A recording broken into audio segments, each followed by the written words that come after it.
आगामी स्थानिक स्वराज्य संस्था निवडणुकांसाठी 1 जुलैपर्यंतची मतदार यादी वापरली जावी. राज्य निवडणूक आयुक्त दिनेश वाघमारे यांचे निर्देश. विधानसभेच्या निवडणुकीपेक्षा या निवडणुकीत मतदारांची संख्या वाढेल. प्राथमिक तयारीबाबत आयोगाची जिल्हाधिकाऱ्यांसोबत बैठक संपन्न. विधानसभेच्या कामकाज सल्लागार समितीच्या बैठकीत वाद. विरोधी पक्षनेते पदावरून बैठकीत वाद झाल्याची सूत्रांची माहिती. बैठकीत पटोलेंनी विरोधी पक्षनेते पदाचा विषय उपस्थित केला. पटोलेंच्या प्रश्नावर राहुल नार्वेकर यांच्याकडून ठोस उत्तर नाही, सूत्रांची माहिती. विधान भवनात भाजप आमदार गोपीचंद पडळकर यांच्याकडून दूध भेसळीचा डेमो. माध्यमांसमोरच डेमो देत दुधात भेसळ होत असल्याचा आरोप. सरकारकडे तोडगा काढण्याची मागणी. विधान भवनात जितेंद्र आव्हाड यांची गोपीचंद पडळकरांना उद्देशून घोषणाबाजी. मंगळसूत्र चोराचा असं म्हणत आव्हाडांकडून विधान भवनात घोषणाबाजी. विधिमंडळाच्या परिसरात कचऱ्याचं साम्राज्य. जेवणाचे डबे, डेब्रिज आणि जुन्या फर्निचरचा ढिगारा. उपमुख्यमंत्र्यांच्या कार्यालयाच्या जवळच कचरा जमा. विधिमंडळ कार्यालयाचं दुर्लक्ष. अजित पवारांच्या कार्यकर्त्याची लक्ष्मण हाकेंना नोटीस. अजित पवारांची माफी मागा. नोटिशीत उल्लेख असल्या नोटिशीला भीक घालत नाही. नोटिशीला लक्ष्मण हाकेंचं उत्तर. ओबीसीच्या मुद्द्यावर अजित पवारांना रोज शिव्या देईन. लक्ष्मण हाकेंचा इशारा.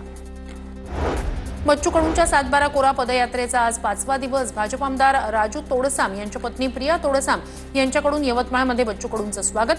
कडूंच्या मागण्या योग्य असल्याची प्रतिक्रिया. अंबादास दानवे, मिलिंद नार्वेकर यांनी घेतली मंत्री शंभूराज देसाईंची भेट. मुंबईतील मराठी माणसांच्या घरांसंदर्भात दोन्ही नेत्यांनी घेतली देसाईंची भेट. मुख्यमंत्र्यांच्या हस्ते ब्राईट बस प्रकल्पाचं उद्घाटन. प्रकल्पाच्या माध्यमातून सुसज्ज बसचे रूपांतर मोबाईल वर्ग खोल्यांमध्ये होणार. अभिनेता कपिल शर्माच्या कॅनडामधील रेस्टॉरंटवर गोळीबाराची घटना.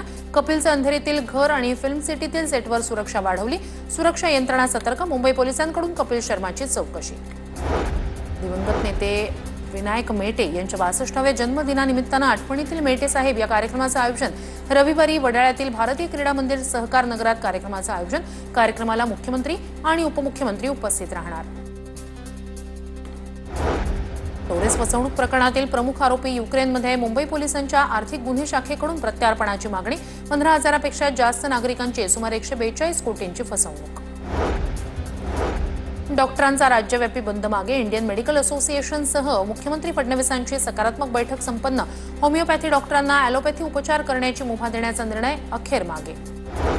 मुंबई पुणे रेल्वे मार्गावर मालगाडीचा डबा घसरला. कर्जत लोणावळा दरम्यान मालगाडीचा डबा घसरला. मंकी पॉईंट जवळ मालगाडीचा डबा घसरल्याची माहिती.